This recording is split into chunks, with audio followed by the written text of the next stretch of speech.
you the business tips to successfully start and run your business so your business doesn't run you. And more importantly, we provide personal development tools to create a better version of yourself to provide the solid foundation for your life and business to stand upon. This is the Biz Reveal, and I'm your host, Craig Sawyer.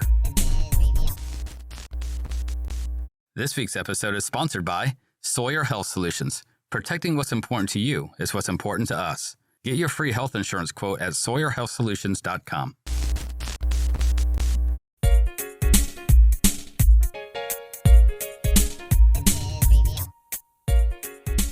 To help you transform your thinking by discovering your limiting beliefs, Ingrid Rounds-Hardy equips you with the proper tools for success. Ingrid helps us eliminate the pitfalls found along the way to success and gives us the permission to grow. After the show, learn more at www.graciousgrowth.com. This is the Biz Reveal podcast with this week's guest, Ingrid Rounds-Hardy.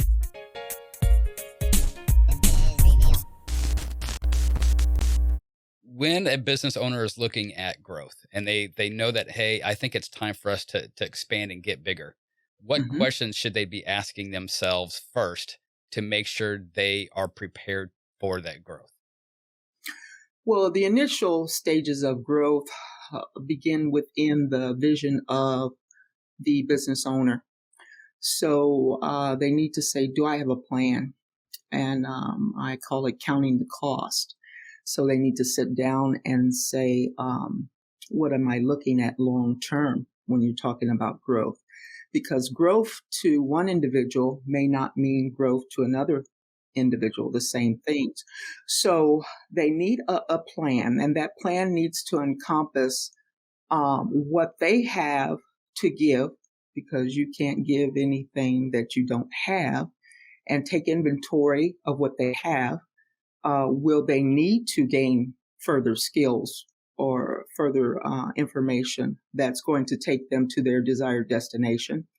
As well as will it require a team? And most visions will require a team because if they can accomplish it by themselves, it's not too big of a vision. Right. And so we were meant to work in community.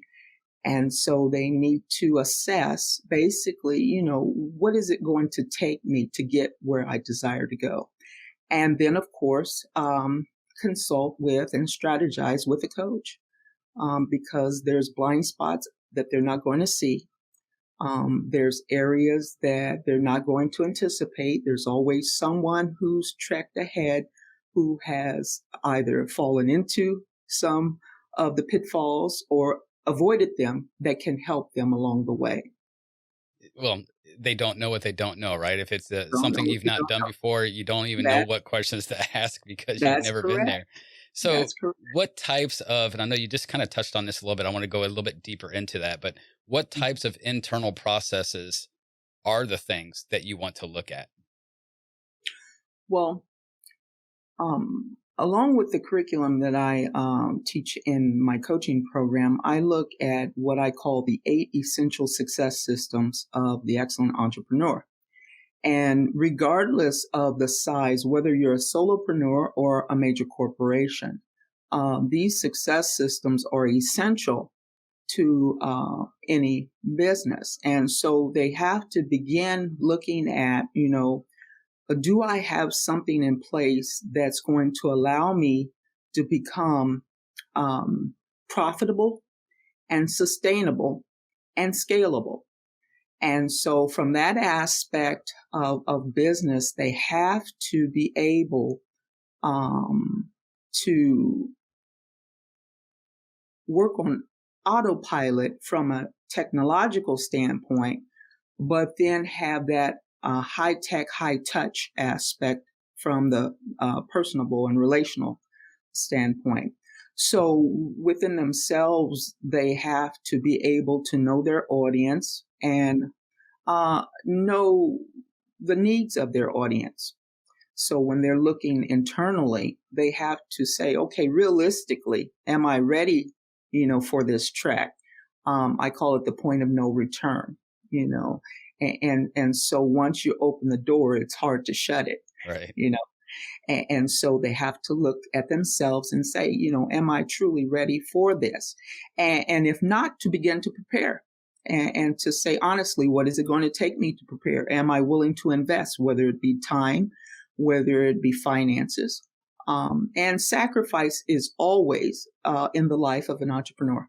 Oh, You probably the biggest thing, right? from every aspect. Yeah. And so not only are they willing to invest, but are their surrounding community, spouse, family, extended family, support team, inner circle, what have you, are they willing to invest along with them?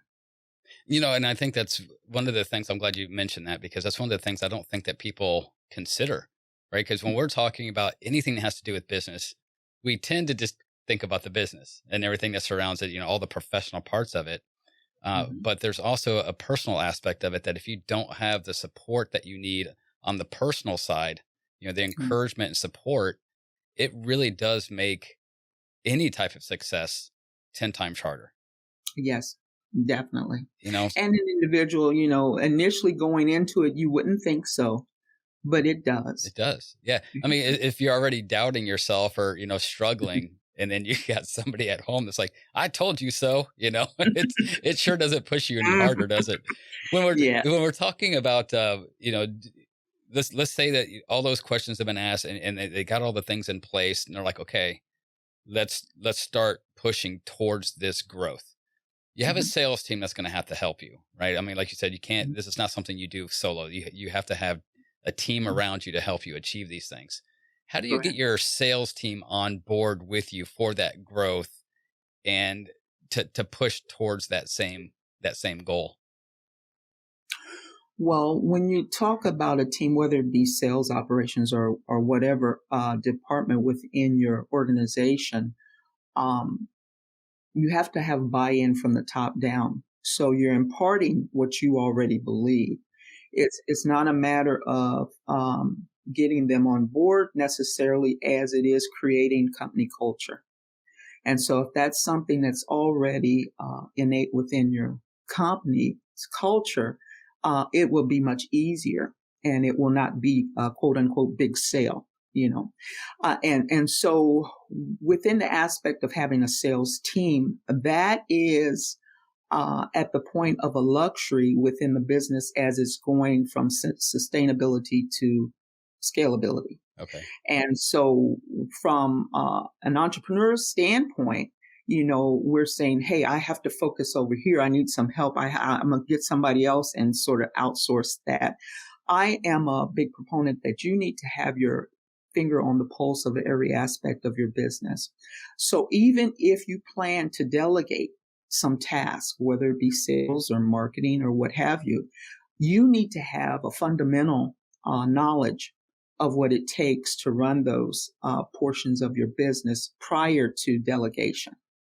And so, whether it be putting in your plan some thresholds that says, I'll do this myself solo, or I'll do it along with the team until then I fully turn everything over to them. I think that's necessary for you to have a handle on what I deem the intelligence part of your business when it comes to reading your reports and seeing what's going on, as opposed to having someone else come in and to interpret those reports for you. And basically, it's a gentleman, when I first started my business, told me, always sign your own checks. And it's the same aspect, just as you wouldn't have someone else come in and signing your checks without any knowledge of what's going on in your finances. You want to have knowledge of what's going on in your sales and your marketing, your operations, and every other aspect of your business as well. It something came to my mind when you were talking about that, like the trust but verify, right? I mean, you Mhm. can't necessarily have an active part in every part of your business once you get to a certain size, but you should Mhm. certainly have some knowledge about what is supposed to be happening, right? And Yeah. I'm kind of in that stage in my business where I am doing like a lot of solopreneurs, right? We're doing everything. We wear all the hats, every Mhm. aspect of the business from top to bottom is strictly on us, right? Right. But that's a good thing because you want to learn it because as you do expand and you might use, virtual assistants or something like that, you still have to Hmm. be able to put a standard operating procedure together for them to follow. And if you don't Right. know how to do it yourself, it's pretty impossible to do that.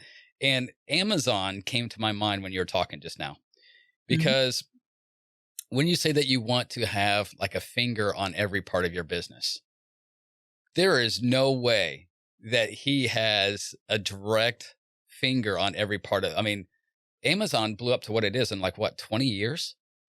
I mean, it was an insane growth and he was tremendously prepared. And I don't know how um, knowledgeable you are about how Amazon itself grew. I haven't talked to you about that prior to the show, but, Right. um, Right. you know, to me, that would be a great example of doing it right. Would you agree? Mhm. Yeah. Yes. I think fundamentally the same points are there. You have a vision, you create a culture, and you impart to those around you that vision and that culture. And so when you say he can't have his finger on the pulse of every aspect of his business, I think I would probably beg to differ in that from a day to day logistics standpoint, no. But from a visionary aspect and from a culture aspect, yes. It's like looking at your family years down the road and perhaps at a family reunion when you're older and you have grandchildren and great grandchildren. Now, it's impossible for you perhaps physically to touch each and every one of those lives, but you'll see yourself within each and every one of those lives as you look throughout the crowd based upon what you imparted to those in close proximity to you and that culture that carried on. I like that analogy. I really like that analogy because um, from what I heard about Jeff Bezos as he was going through that process, and again, I don't know how much truth there is into this. This is kind of like in passing kind of thing, but that Amazon really didn't have that much money for a long time because everything that they were making, he was putting right back into the business, planning for the future growth. Mhm. And I would like to actually learn a little bit more about him because when I started hearing those stories, it's like, my God, the guy is this, I mean, genius. And I'm sure there's been other people that have done the same thing, but that just happens to be the most current one that I've heard about that. Basically everything that he was making the first, 10, 12, 13 years of Amazon's life, Mhm. he was putting right back into the business. He really wasn't taking that much from it because he had the vision of what it is now. He had that Mhm. vision 20 years Mhm. ago. Mhm. And I remember when it started, he was sitting at a desk with a handwritten sign on the wall that said Amazon. And remember when it was just selling books? And I'm thinking, books? It's 2001 or whatever it was. It's 2001. Who reads books anymore? Everything's an e version, right? And he turned it into the giant that it is now. So I think that it's amazing that you can take that vision and not only have the vision, but also mold it and to make it a reality. What are some of the most common mistakes that you see in businesses when they try to attack the growth and they just aren't prepared for it? What's some of the commonalities that they have that just really roadblocks them? Well, I think some of the commonalities are perhaps listening to the wrong voices, comparing yourself to the others, this whole big thing about competition and, keeping up with the Joneses in business, if you will. Um, Everyone's on Facebook, therefore I better be on Facebook, and social media and the plunges that go along with that as well. Not taking into consideration the needs of, like I said, your audience and your market. And those things may be essential in business, but not necessarily for your business. And not being able to perhaps sit down and use someone as a sounding board for what may be good for your business is another common mistake. When I first started in business, there was no one. Now we're talking pre-internet days, of course, and so I did not have the luxury of coaching. If I did, of course, hindsight is 2020, and I would have been in a much better place. It took me 7 months to draft my first business plan. And I had no one really other than the SBA and others within agencies such as that or the chamber to dialogue with, but no one who specifically had any experience on my particular industry. Now, ironically, when you talk about Amazon, I think it was 1994, I'm in Chicago in McCormick Place, which is the largest exhibition center in North America. And there's representatives there from this company called Amazon. And I happened to be in the publishing and printing industry at that time, and they are soliciting small publishers to place their books in on this portal. And that was my first introduction to Amazon. And so when you talk about the vision, there's a biblical text that says, write the vision, make it plain, that others may read it and run with it alongside you. And so everything begins within the imagination of the business owner, as you've already said. And I'm a firm believer that once that becomes clear, there's really nothing that can be withheld from that individual once they have a clear path and a clear vision and a clear goal. When you're self-employed, whether as an independent contractor or a business owner, when it comes to health insurance, you're on your own. Health insurance for the self-employed individual is imperative. When you get sick or injured, you aren't working and you don't get sick days. You may end up facing staggering medical expenses and loss of income. Health risks and uncertainties are a part of life. You can't always plan when you get sick, but you can be prepared for the financial aspect. The best way to be prepared against uncertain health risks is with the right health insurance plan. Call Sawyer Health Solutions today for your free consultation and quote. Allow us to put a plan together that makes sense for your situation. Call 239-677-9877 or go to our website at sawyerhealthsolutions.com. Protecting what's important to you is what's important to us. And so as a result of some of the other mistakes is not writing down the vision. They have everything up here. It's all mapped out up here. But once you write some things down, then you might see some obstacles that you didn't see up here. Right. And others can come along and point to some other obstacles that perhaps you had no knowledge of because of your lack of experience or limited experience. I won't say necessarily lack of. And so those are some other commonalities as well that can be pitfalls to fledgling entrepreneurs. I love dry erase boards. Yes. Really, you get a really, really big dry erase board and you start putting, like you said, what's in your head in writing, and then you can see blank spots, right? There's a gap. There's a gap between this and this. I didn't see it until I could actually physically see it.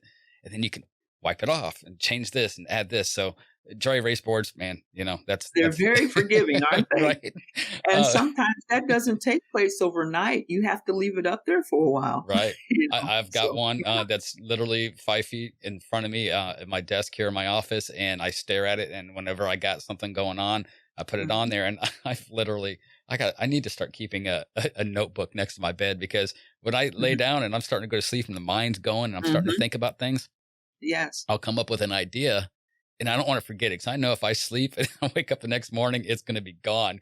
So I've actually literally ran across the house, come in here, write it down the dry erase board and go back to bed. I got to keep a notebook next to the bed. You mentioned like the Facebooks and things like that when we're talking about like social media, because I am one of those people that believe that if you have a business, you really need to have that social media presence. And and all businesses are different. All industries are different. When you're trying to get that growth, obviously the growth is going to have a better chance of succeeding if people know about it, right? How do you get the word out? What are some of the best ways of getting your vision to the masses? You go where your audience is. Now, as a coach, I have dealt with everything from barber and beauty shops to non-for-profit agencies to fine art and metrology, and name it, anything and everything, some that I cared less to learn about, but I had to for the client's sake. And each one is different. And so I am against blanket statements and this, everything being equal, the cookie cutter approach to coaching. I love frameworks, however. Every house that you see has a framework. Now, the exterior will look different, the interior will look different, but it all began the same with your foundation and your framework. And so those are things that I bring to the table when I approach my clients, but not a cookie cutter approach to this is how you should do it. I recall when I initially began looking at social media, I took the time to research, what is this all about? There's so many. What does each one do? Which demographic is drawn to which platform? And so I think those are things you have to take into consideration. Where is my audience? If my audience is a professional audience and, I'm not necessarily looking to be on Instagram or definitely not TikTok, I want to be on LinkedIn. And so those are things you have to take into consideration and not feeling at all intimidated about asking questions. One of my biggest consultants is my teenage son. Especially when it comes to social media. Absolutely. Who knows better, right? Hey, yes, what about this? Well, Mom, oh my gosh, you've reached another, right. level of age group when you're referred to, oh, Mom. and so he has become, one of my biggest consultants.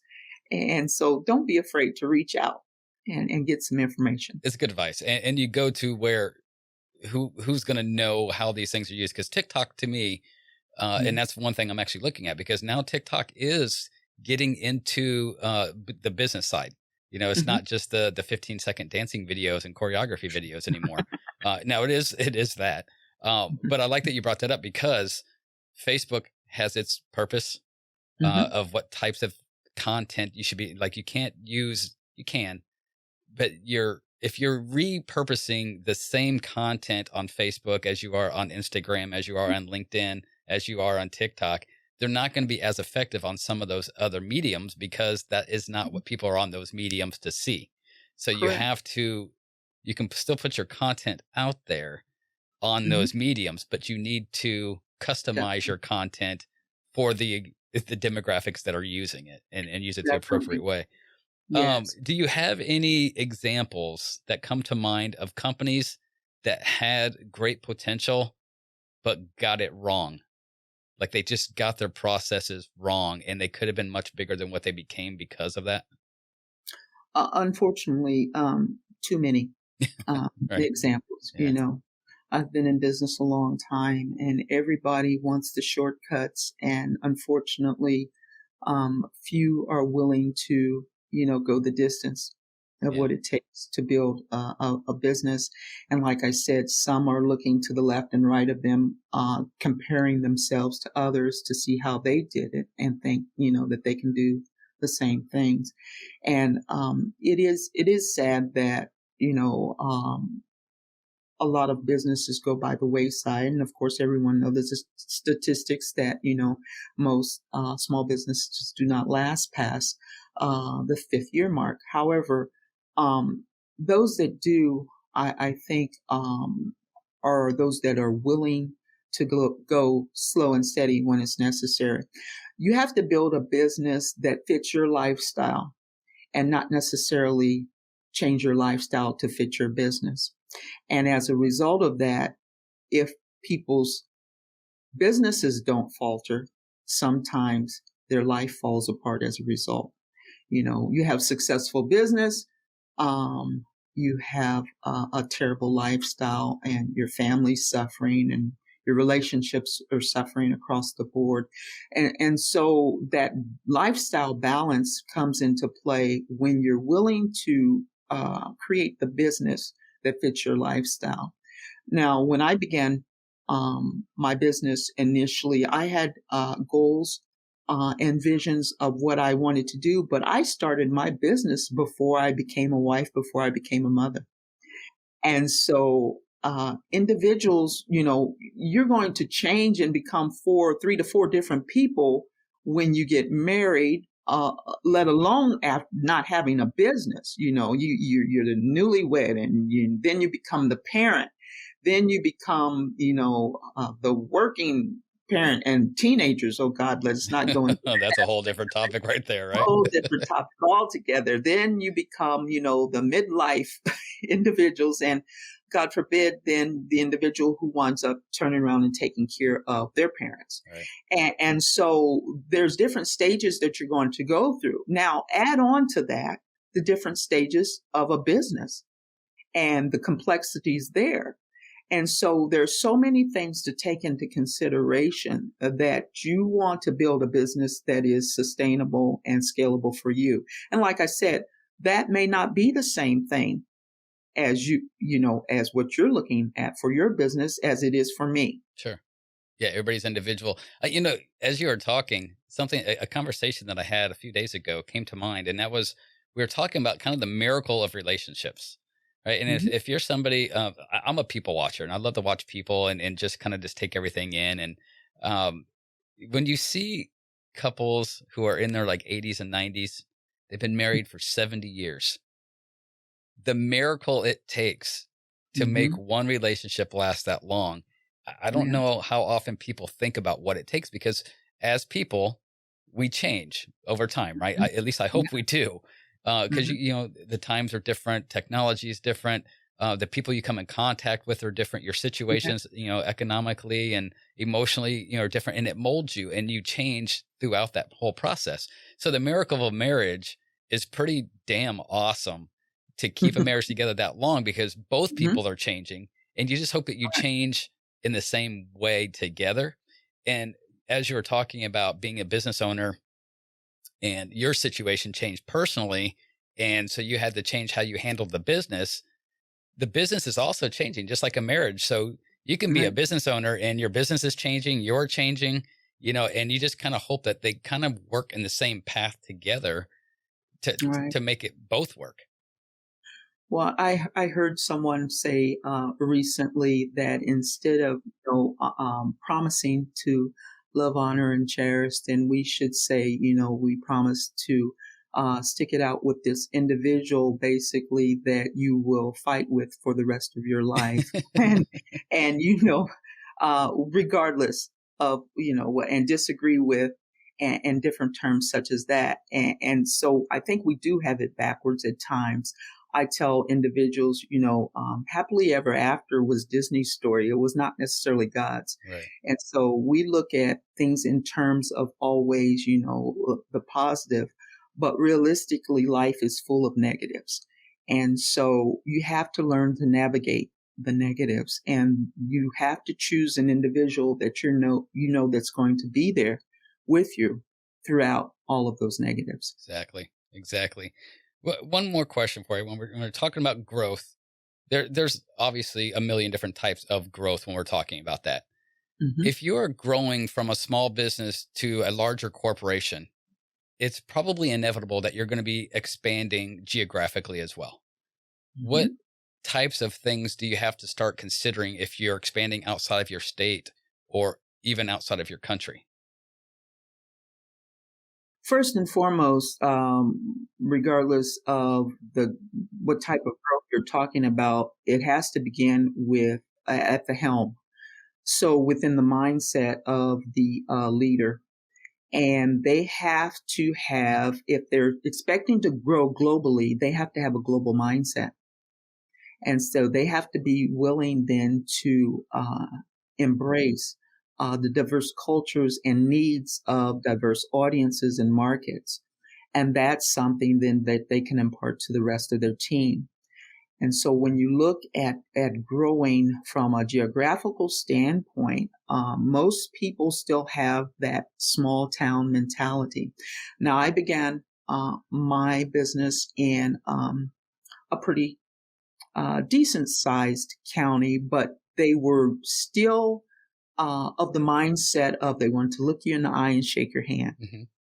And that was wonderful when I first began business. But when I pivoted to a digital world, it became necessary then for me to change my mindset first and foremost that I was not bent on being able to see every individual. When I first started, we took out me and my first employee, which became more or less my business partner, took out a map, one of those old things we had before GPS, Right. took the compass and drew a circle that was 8 hours driving distance from our physical location. Mm-hmm. We wanted to be able to reach each and every one of our clients within an 8-hour drive. And that's how we began. Now, when I pivoted, it was totally impossible for me to be able, to do that. So I had to change my mindset. How then can I relate to them that are across, the water the same way as I relate to those that are across the street? And so it becomes then that culture, again, all goes back to culture, and then the growth of the team to know that, hey, regardless of where they're located, we can still give that virtual handshake, if you will, and allow them to think that they are the number one priority on our list today, regardless of if we had, 10 other fires to put out and 1,000 other clients, Yeah, keeping that same feeling of that personal handshake, but obviously you can't do that in every aspect. And I work in 31 states. I'm a licensed health insurance agent, and I'm licensed in 31 states. Now, when I first started, just like you, it was right here around town, right? You go to you meet them in a Panera or, a Starbucks or something like that. And you do have that personal one-on-one. But as I grew my business, one way to grow is to get licensed in multiple states. So I too had to adjust doing that. And one of the great things about technology is it has made it very easy. And thank you to COVID. And I know it's difficult to come out with positives with this experience, but one of them has been making the virtual presence like we're doing right now the norm. People are using, Zoom and StreamYard and Skype who had never probably even heard of it but never used it before. And then COVID came along, and now this has gotten to be just like using the telephone. So one of the great things that came out of that is that people are getting more used to using things like this, which makes it feel more personable because it's more common. It feels normal to use it, as opposed to, I want to sit down with my, with my agent or with the person I'm doing business with, and I want to be able to physically shake their hand. Things are changing, and because since it was thrown upon us so quickly and so harshly, that change came across pretty quickly, but. I tell people I was quarantined before quarantine was cool. I've been online exclusively now for 8 years. So this was my lifestyle, prior to COVID. And I couldn't really imagine, anything else, although I had a brick and mortar location for years. And it took me a while to pivot. It was not an easy thing. I was going through withdrawal, not being able to go to the office and to see everyone on a daily basis. But that was years ago. And once I made the pivot, then, like you said, I began to see the positives involved, the benefits of it. Yeah. And you don't have the overhead, right? I mean, it's, definitely. You don't have to pay rent and all that stuff. Ingrid, that's our time today. Thank you so much for, spending a few minutes with us this morning and talking about this, because business growth is not one of those things that we talk about a lot. And, because we're always talking about, basically operational type things. But I think for the most part, most of us business owners, our end goal is to get bigger, right? And so it's something that we really do need to look at and really need to analyze and talk about. Take a moment here, tell everybody how they can reach out to you and get more advice from you, and where they can contact you at. Well, you can reach me at graciousgrowth.com. That's graciousgrowth.com. And for the listeners today, if they would shoot me an email at ingrid@graciousgrowth.com and mention the podcast, I'll send them a gift. Awesome. Gifts are always nice. Who doesn't want a gift, right? Yeah, so just mention the Biz Reveal podcast, and Ingrid will send you a gift. Yeah. Love it. Thank you, Ingrid. I appreciate your time this morning. I look forward to talking to you again soon. Thank you. Thank you for joining us this week. Go to our website at thebizreveal.com to catch all of our past episodes. We're available on all podcast apps, or you can watch any of our episodes on the Biz Reveal YouTube channel. I'm Craig Sawyer, and this is the Biz Reveal. Till next time.